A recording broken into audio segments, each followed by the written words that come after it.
Apa kau benar-benar mau hancur begini, Jal? Suara Ranggo terdengar parau namun menusuk.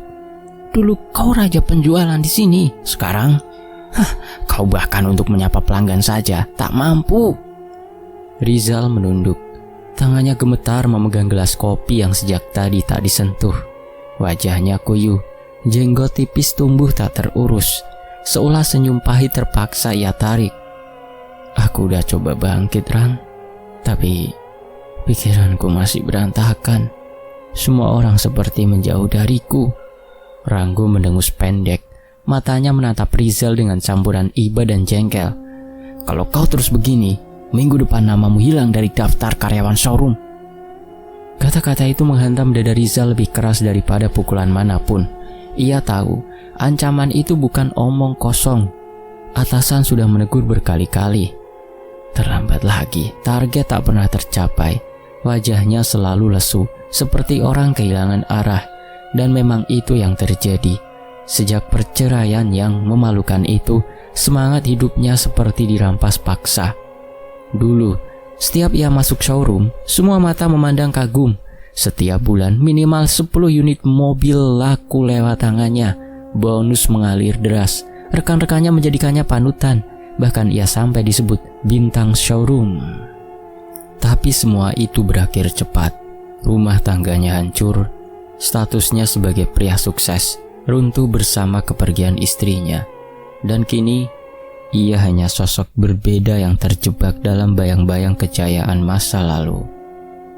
Kau butuh bantuan? Ranggo bersandar, menurunkan suaranya. Bukan motivasi, bukan seminar penjualan. Kau butuh sesuatu yang bisa mengubah hidupmu secepat mungkin. Rizal mengangkat kepala, menatap curiga. Maksudmu apa? Ada orang yang bisa bantu. Ranggo berbisik. Dukun, namanya Mbah Sri Katon, tinggal di ujung kota sana. Rizal tertawa hambar. Aku sales mobil, bukan pesulap, bukan pesihir. Mana mungkin aku pakai cara begitu. Dengar, Jal. Ranggo mendekat. Aku lihat sendiri beberapa rekan kita dulu pernah pakai jasa orang itu untuk menguatkan keberuntungan. Hasilnya nyata. Yang tadinya payah langsung naik daun. Rizal menggeleng pelan. Aku gak yakin.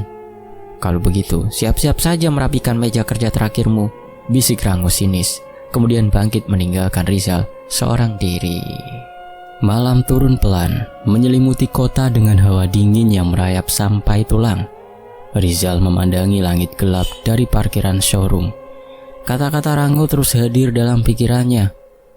Jika tidak melakukan sesuatu, aku akan benar-benar kehilangan semuanya. Ia menarik nafas panjang. Telepon genggamnya berdering. Pesan singkat dari atasannya. Besok kita rapat evaluasi. Siapkan alasan kenapa targetmu selalu gagal. Jantungnya serasa dicekik. Perasaan takut, malu, dan putus asa menumpuk, membentuk tekanan hebat di kepalanya. Tanpa berpikir panjang, ia menyalakan motor dan melaju menuju alamat yang diberikan Ranggo. Rumah Mbah Sri Katon berada jauh dari pusat kota, nyaris seperti tidak terjamah manusia. Pepohonan besar berdiri angker di sekeliling rumah reot itu. Atapnya tampak rapuh, dindingnya kusam. Namun dari dalam muncul cahaya temaram dan aroma dupa pekat yang menusuk hidung. Rizal berdiri ragu di depan gerbang kayu yang sudah lapuk. Apa aku gila? Desisnya pada diri sendiri. Namun bayangan meja kantor yang harus ia kemasi besok membuat langkahnya maju. Pintu rumah terbuka sendiri dengan suara berderit panjang. Dari dalam terdengar bisikan lirih, seperti banyak mulut berbicara sekaligus, tapi tak jelas dari mana asalnya. Seorang lelaki tua muncul perlahan. Tubuhnya bungkuk, kulit keriput seperti kulit kayu yang ditinggalkan waktu. Matanya hitam menyeluruh tanpa bagian putih, menatap lurus ke arah Rizal tanpa sedikit pun berkedip. Kau datang karena ingin hidupmu kembali sukses? Suaranya serak tapi berwibawa, seperti sudah tahu seluruh isi kepala Rizal. Tapi saya belum bilang apa-apa, Mbah. Rizal tersentak. Mbah Sri Katon melangkah mendekat. Aroma dupa yang tajam menyelimuti tubuh Rizal. Tak perlu kata, Wangi hatimu sudah tercium jauh sebelum kau sampai di sini. Ia menyeringai perlahan. Kau ingin kembali jadi raja penjualan? Kau ingin mereka memuji namamu lagi seperti dulu? Rizal terdiam. Kata-kata itu seperti membaca luka dalam hatinya. Semua yang kau inginkan bisa terwujud, tapi setiap keinginan punya harga, dan susuk ini adalah jalan tercepat. Mbah Sri Katon mengangkat sebuah mangkuk kecil berisi logam mungil berkilau samar. Susuk penglaris, orang akan melihatmu berbeda. Mereka akan percaya padamu. Bahkan yang tadinya benci akan mendekat dan mengiyakan apapun tawaranmu. Rizal menelan ludah. Godaan itu terlalu dekat, terlalu nyata. Apa benar bisa berhasil? Suaranya nyaris tak terdengar. Dukun tua itu tersenyum lebar, memperlihatkan deretan gigi hitam. Kau akan kembali jadi bintang, lebih terang dari sebelumnya. Sunyi tiba-tiba menyelimuti ruangan ketika Rizal mengangguk pelan, tanda menyerah pada nasib dan keserakahan kecil yang bersemayam di hatinya. Mbah Sri Katon mendekatkan mangkuk itu ke dada Rizal. Kalau begitu, bersiaplah menyambut takdir baru, bisiknya, dan dunia di sekitar Rizal seolah ikut menahan nafas. Rizal hanya mengangguk, walau jantungnya berdegup liar. Ia belum tahu apa yang akan terjadi, tapi sudah terlanjur berdiri di tengah ruangan penuh asap dupa itu. Cahaya lampu minyak berkelip tak stabil menimbulkan bayangan-bayangan melengkung di dinding yang seperti bergerak mengikuti nafas Rizal. Mbah Sri Katon mengeluarkan sebilah jarum logam kecil yang tampak seperti serpihan benda langit, berkilau, namun menyimpan aura dingin yang menusuk. Tanpa banyak bicara, dukun itu menempelkan jarum tersebut ke dada Rizal, tepat di atas tulang dada. Detik berikutnya, rasa panas menyala hebat, seolah logam itu mencair dan meresap ke dalam tubuhnya. Rizal menahan jeritan. Giginya terkatup kuat hingga hampir retak. Keringat keras mengucur meski udara malam sangat dingin. Ia merasa ada sesuatu bergerak masuk ke tulangnya, menyatu dengan darahnya, seakan tubuhnya bukan lagi miliknya sendiri. Jangan lawan, biarkan ia melebur, bisik Mbah Sri Katon sambil menempelkan telapak tangan ke dada Rizal. Ketika rasa panas itu mereda, pandangan Rizal mengabur, dunia berputar, dan dalam sekejap ia terjatuh, terengah seperti habis berlari puluhan kilometer.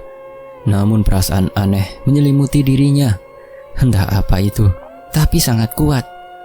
Ia pulang dalam keadaan limbung. Rumah kontrakan yang biasanya terasa sepi dan dingin, tiba-tiba begitu berbeda. Dinding seperti berdenyut, lampu kamar tidurnya berkedip tanpa sebab. Rizal memejamkan mata, mencoba tidur, tapi malamnya dipenuhi mimpi gelap. Dalam tidur, ia melihat showroom tempatnya bekerja, namun kosong dan tanpa cahaya. Kursi-kursi bergerak sendiri, menyeret jejak panjang di lantai licin.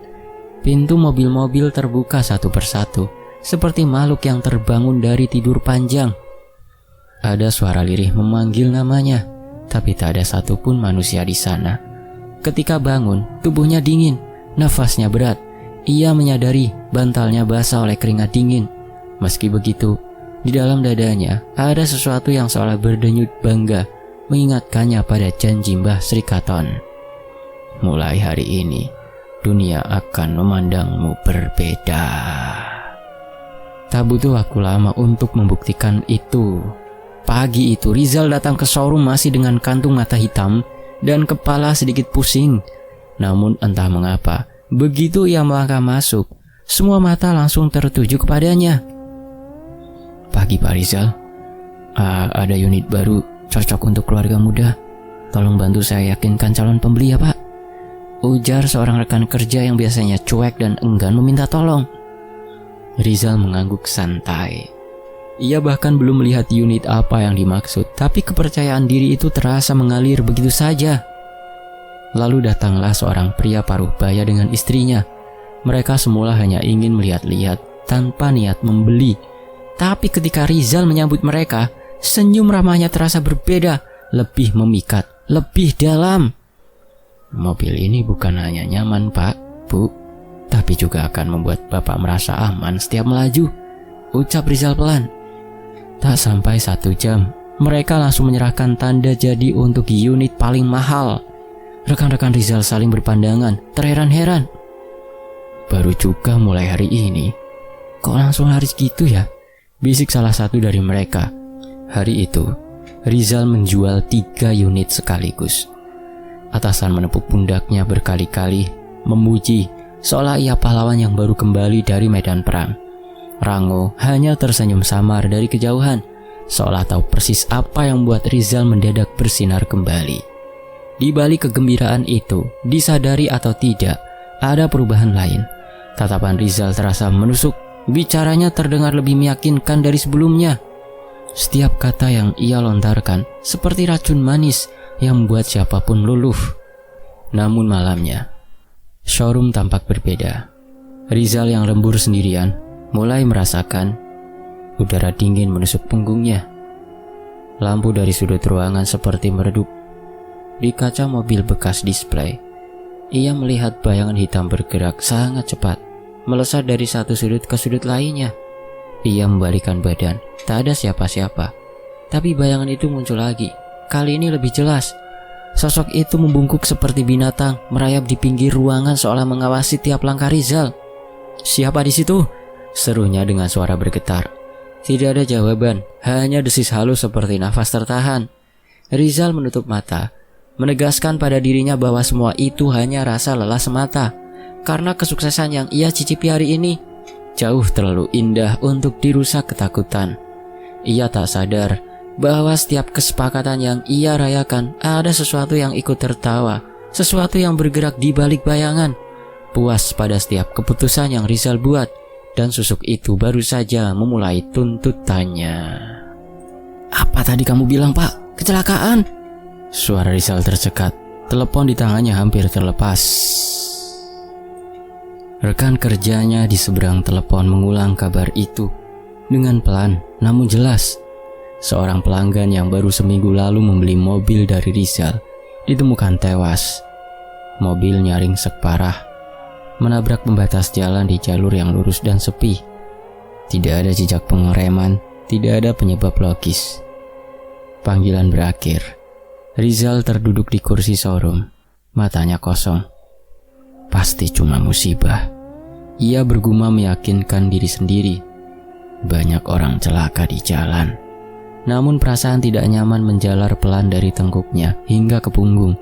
Tatapan dingin Mbah Sri Katon saat menancapkan susuk itu kembali terlintas, dan Rizal buru-buru menggeleng untuk menghapus bayangan itu dari kepala. Ia berusaha kembali bekerja seperti biasa, tapi di dalam hati kegundahan tumbuh liar. 2 hari berlalu, kabar kedua datang. Pelanggan lain tewas di perjalanan pulang, rem blong, padahal mobil itu baru keluar servis dan dinyatakan sempurna. Keluarga korban menyalahkan produsen, menyalahkan takdir, tapi Rizal merasa ada sesuatu yang menusuk jiwanya. Dan belum sempat ia bernafas lega, kematian ketiga menghantamnya lebih keras dari apapun. Seorang pemuda yang membeli mobil sport darinya ditemukan membiru di kursi pengemudi. Mobilnya utuh, tidak ada benturan, tapi lehernya seperti dijerat sesuatu yang tak terlihat. Polisi bingung, keluarga histeris. Rizal, rasa takutnya berubah jadi ancaman nyata. Tangannya gemetar saat menuangkan air minum dari dispenser ke gelas plastik. Air itu tumpah membasahi meja, tapi ia tidak peduli. "Ini semua, kenapa terjadi berturut-turut?" gumamnya dengan suara bergetar.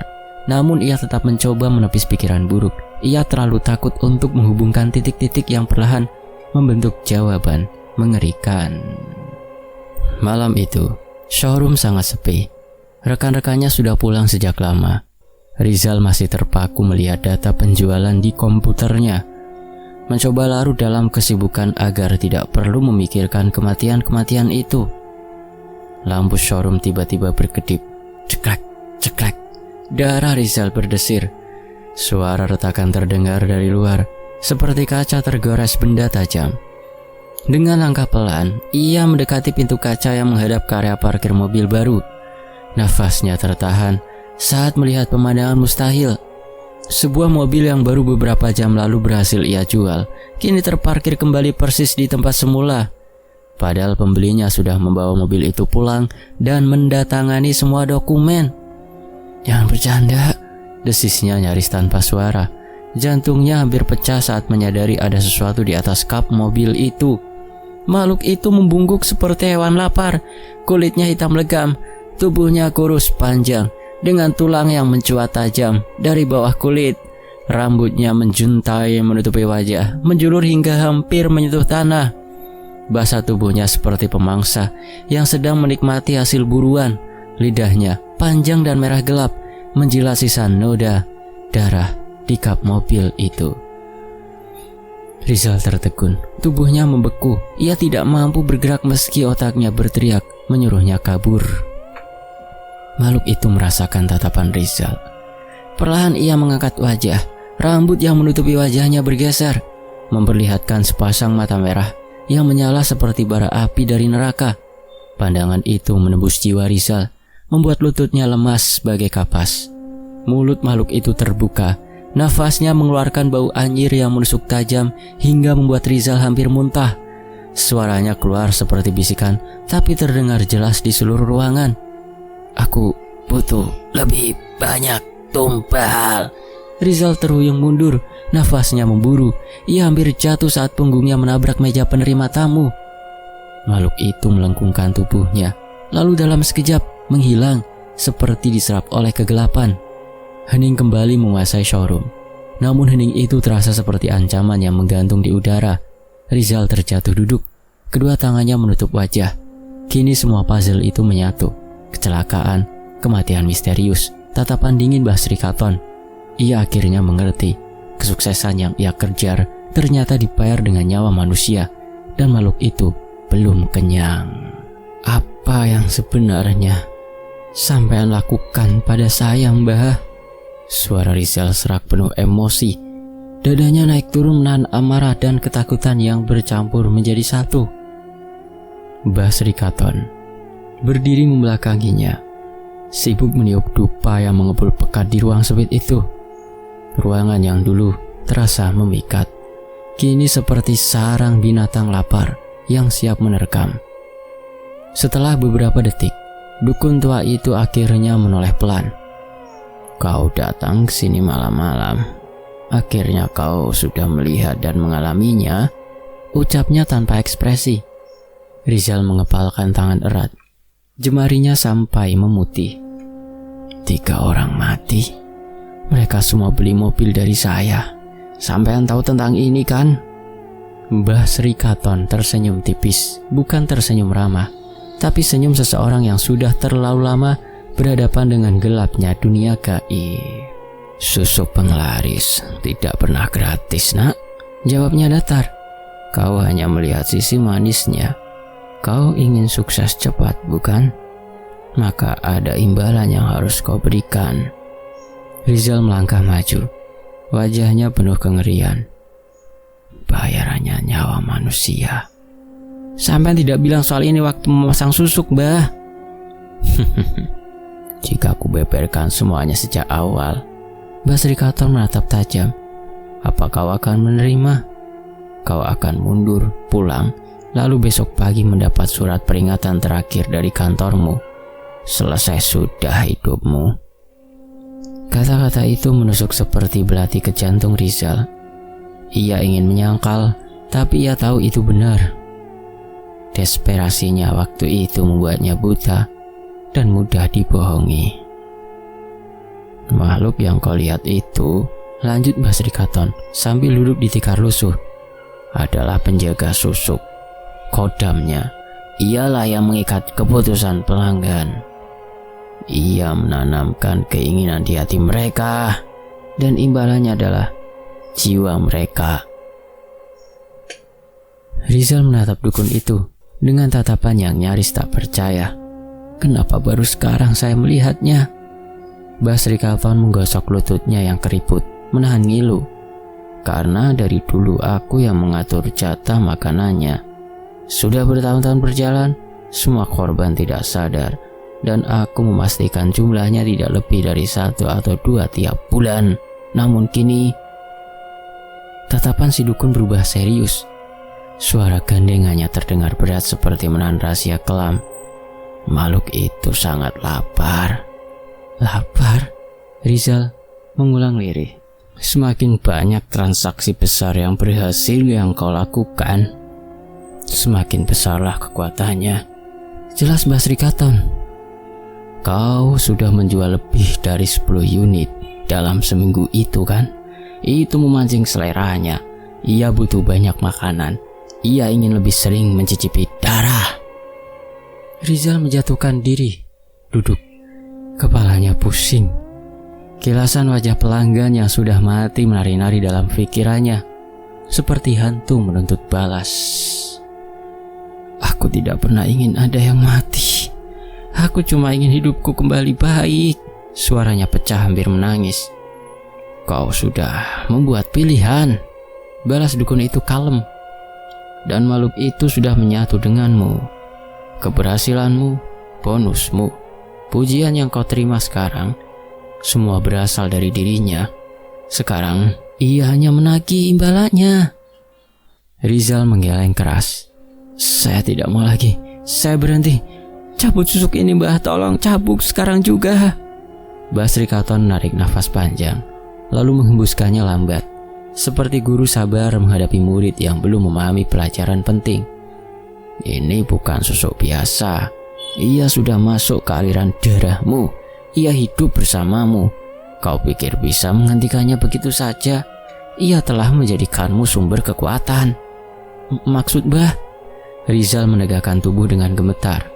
Selama kau hidup dan bernapas, ia akan terus menginginkan tumbal. Dan jika kau menolak memberinya makanan, Basri Katon mencondongkan badan, menatap Rizal dengan mata yang seperti lubang gelap tanpa sadar. Maka ia akan makan dari orang-orang yang paling dekat denganmu.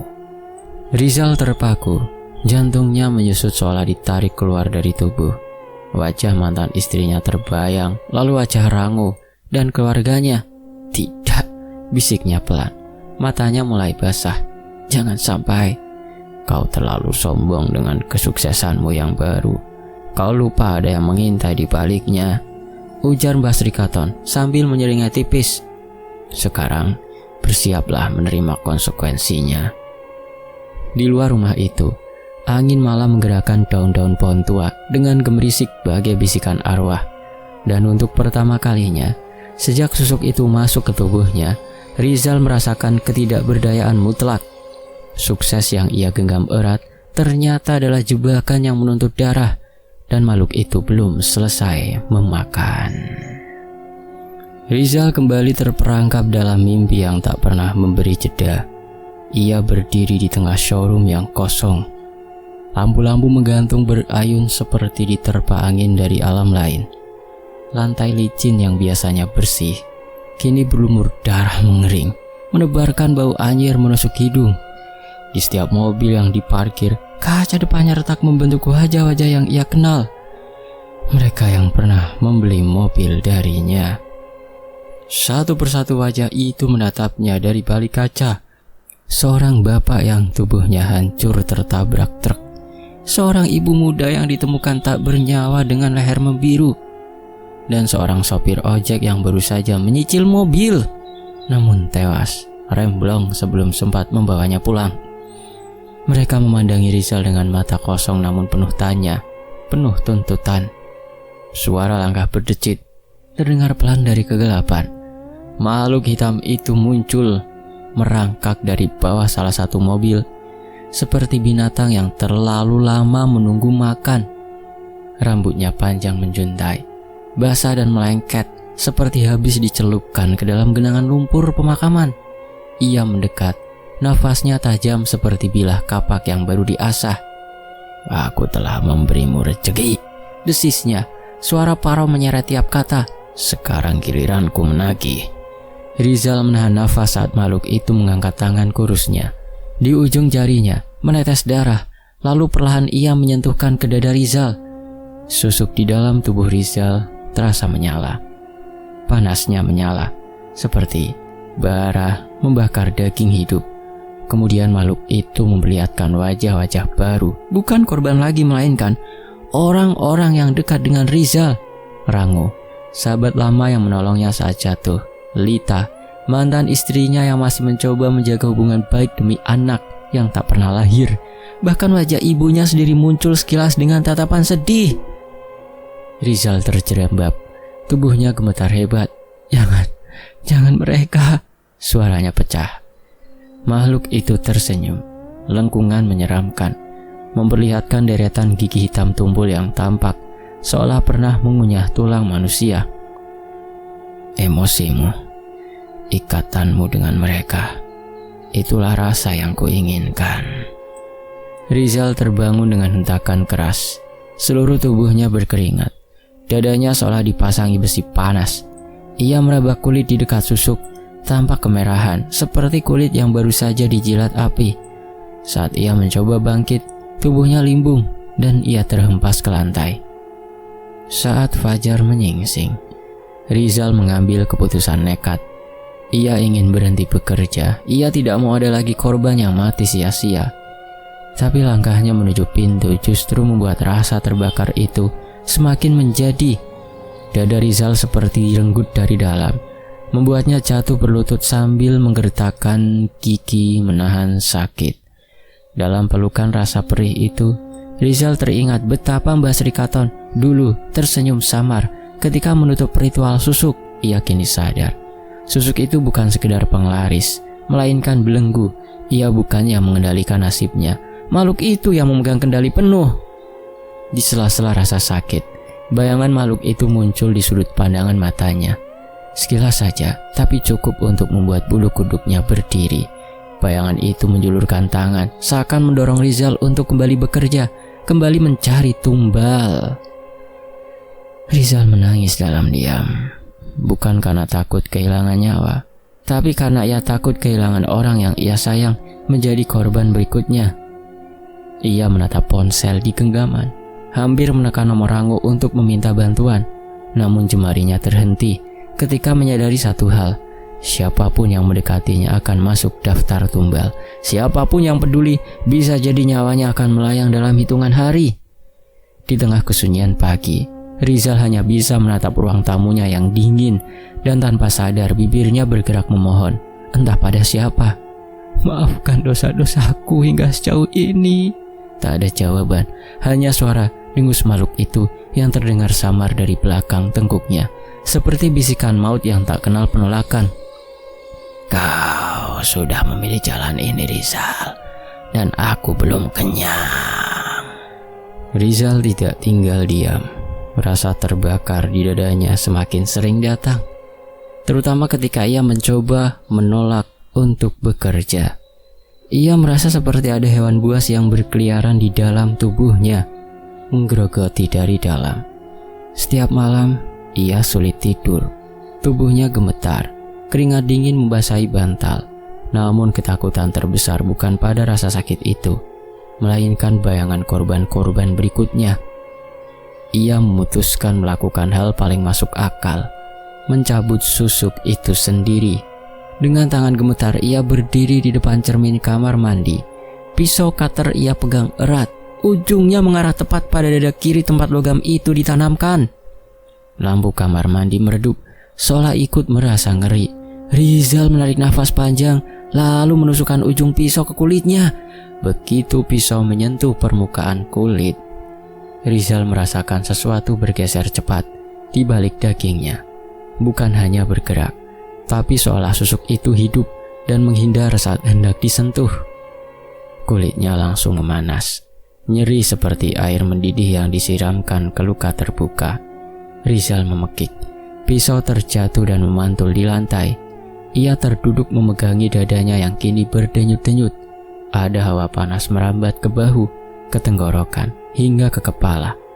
Pandangannya berkunang, dan di ujung penglihatannya ia melihat sosok hitam itu melintas singkat, seperti sedang mengawasinya sambil tertawa mengejek. Malam itu, Rizal memutuskan mencari pertolongan dari luar.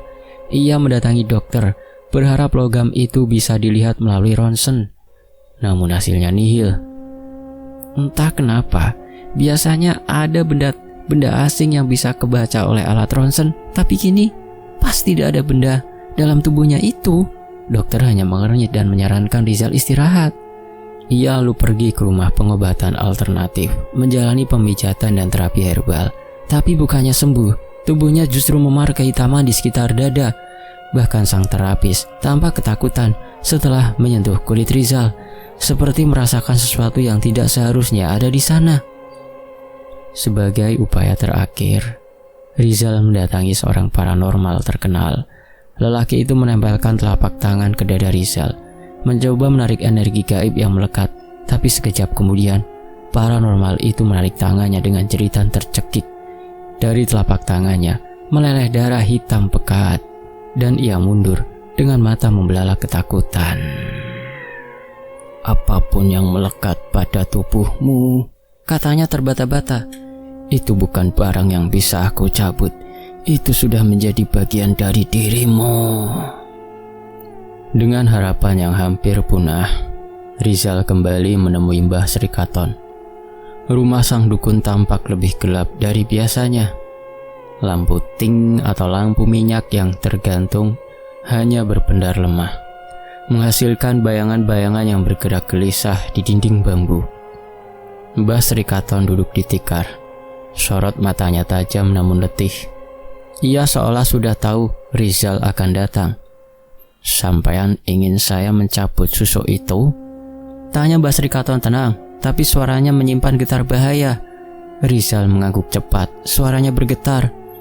"Saya mohon, Mbah, apapun resikonya, cabut saja semua ini. Saya sudah tidak tahan. Tidak mau ada korban lagi." Mbah Srikaton menghela nafas panjang. "Susuk itu bukan lagi benda. Ia sudah menjadi darahmu sendiri, menjadi bagian dari nafasmu. Setiap degup jantungmu sekarang adalah degupnya juga." Rizal terdiam, dingin menjalar dari ujung rambut hingga punggung. "Kalau begitu apa yang harus saya lakukan, Mbah?" bisiknya lirih. Mbah Srikaton menatap dalam, seolah sedang menimbang bobot dosa yang menumpuk. "Hanya ada 2 jalan. Terus beri tumbal, atau sampean sendiri yang jadi gantinya, dan otomatis itu akan jadi tumbal terakhir." Kata-kata itu jatuh seperti batu besar yang menghantam batin Rizal. Ruangan yang sempit itu mendadak terasa sangat sesak. Nafasnya tercekat. Denyut susuk di dadanya kembali membara, seakan makhluk itu ikut menunggu jawabannya. Rizal tahu, apapun pilihannya, tidak akan ada jalan yang benar. Hanya ada 2 kemungkinan: menyerahkan nyawa orang yang ia sayang atau mengakhiri hidupnya sendiri. Dalam diamnya, ia menyadari bahwa perjanjian itu bukan hanya mengikat rezekinya, tapi telah mengikat takdirnya untuk menanggung darah. Di lain waktu, "Hentikan semua ini sekarang juga!" Suara Rizal pecah diterjang derasnya hujan malam itu. Showroom tempat ia dulu menjadi kebanggaan kini gelap, hanya diterangi kilat yang menyambar-nyambar langit. Air hujan menetes dari rambutnya, membasahi wajah yang pucat dan putus asa. Lorong antar mobil tampak seperti deretan makam besi, sunyi dan dingin. Lampu-lampu temaram di pojok ruangan berpendar lemah, seolah takut menyinari apa yang bersembunyi di dalam kegelapan. Rizal tahu makhluk itu ada di sana. Ia bisa merasakan tatapan merahnya menusuk dari balik bayangan. "Keluar!" teriaknya lagi. Suaranya bergetar tapi tekadnya teguh. "Aku menyerah. Aku akan menyerahkan diriku padamu. Aku yang akan jadi tumbal terakhir." Lalu tubuh Rizal melemas seketika setelah kata-kata itu meluncur dari bibirnya, seperti sebuah ikrar. Bukan karena ia takut mati, tapi karena ia takut hidup dengan dosa yang lebih berat lagi. Ia tidak mau darah siapapun kembali mengalir hanya demi keserakahannya. Sebuah suara berdesis terdengar dari arah mobil-mobil yang berjejer. Kilatan petir menerangi sosok itu. Hitam legam, tubuhnya kurus namun kokoh. Kuku-kukunya panjang seperti bilah besi berkarat. Rambutnya yang basah menempel di wajah yang tak sepenuhnya manusia. Makhluk itu merayap. Gerakannya seperti laba-laba lapar yang menemukan mangsanya. Nafasnya terdengar berat, menggeram seperti logam yang saling beradu. "Kau sudah siap menyerahkan diri?" desisnya. Suara Paro bercampur dengan rintihan entah dari mana. Rizal mengangguk. "Aku sudah tidak mau ada korban lagi. Ambil aku, hentikan semua ini setelah aku." Makhluk itu tertawa pelan, tawa yang tidak pernah ingin didengar manusia, tawa yang mengandung kelaparan yang akhirnya menemukan titik akhir. Dalam sekejap, tubuh Rizal ditarik dan ditekan keras ke kap sebuah mobil sedan baru. Besi kap mobil penyok oleh hantaman pertama. Rizal memejamkan mata, menahan rasa sakit yang melesat tajam dari tulang rusuknya. "Kalau memang ini harga yang harus kubayar, aku terima." Suaranya terdengar samar, hampir tenggelam oleh derasnya hujan yang menetes lewat ventilasi showroom. Makhluk itu mencengkeram kepala Rizal dan menghantamkannya ke kap mobil. Darah memercik. Sekali lagi, hantaman kedua membuat kaca depan retak. Hantaman ketiga, darah menetes ke lantai, mengalir mengikuti jalur retakan lantai showroom. Namun, dalam rasa sakit itu, justru muncul senyum getir dari bibir Rizal. Ia berhasil menghentikan siklus kematian yang terus mengintai orang-orang tak bersalah. "Sudah," bisik Rizal di antara nafasnya yang tinggal seujung. "Sudah cukup." Makhluk itu berhenti. Ia berdiri tegak, menatap wajah Rizal yang sudah tak utuh, seolah mengakui tumbal ini sebagai perjamuan yang paling istimewa. Lalu tubuhnya menghilang dalam kabut gelap, menyusut dan terserap ke dalam susuk yang kini tidak lagi berdenyut karena pemiliknya telah membayar lunas. Kilatan petir terakhir menerangi ruangan itu, dan saat hujan mereda, sunyi menyelimuti showroom. Keesokan paginya, pegawai yang hendak membuka pintu mendapati pemandangan yang akan menghantui hidupnya selamanya. Rizal terbujur di atas kap mobil, tubuhnya terpental tak beraturan, kepalanya tidak lagi utuh, darah mengering membentuk pola seperti jalur yang mengarah pada tempat ia pertama kali memulai karirnya, meja kerjanya sendiri. Polisi datang, orang-orang berkerumun, atasan Rizal terdiam dengan wajah sepucat kertas. Sementara Rangu yang mendengar kabar itu hanya bisa berlutut di lantai showroom, menundukkan kepala dan menangis, menyadari betapa saran bodohnya telah membawa sahabatnya ke arah kematian paling mengerikan. Tak ada yang tahu apa yang sebenarnya terjadi malam itu. Tak ada yang tahu perjanjian apa yang sudah diteken Rizal dalam keputusasaan. Namun semenjak kematian itu, showroom bintang jadi susah menjual mobil lagi. Banyak pelanggan merasa merinding tanpa alasan. Konon jika seseorang mendatangi showroom itu saat malam hujan, ia bisa mendengar suara hantaman kepala ke besi, diikuti bisikan lirih, "Ini tumbal terakhir." Dan kisah ini selesai. Demikianlah sebuah kisah, semoga terhibur. Wayne Anthony pamit undur diri, sampai jumpa di kisah berikutnya. Wassalamualaikum.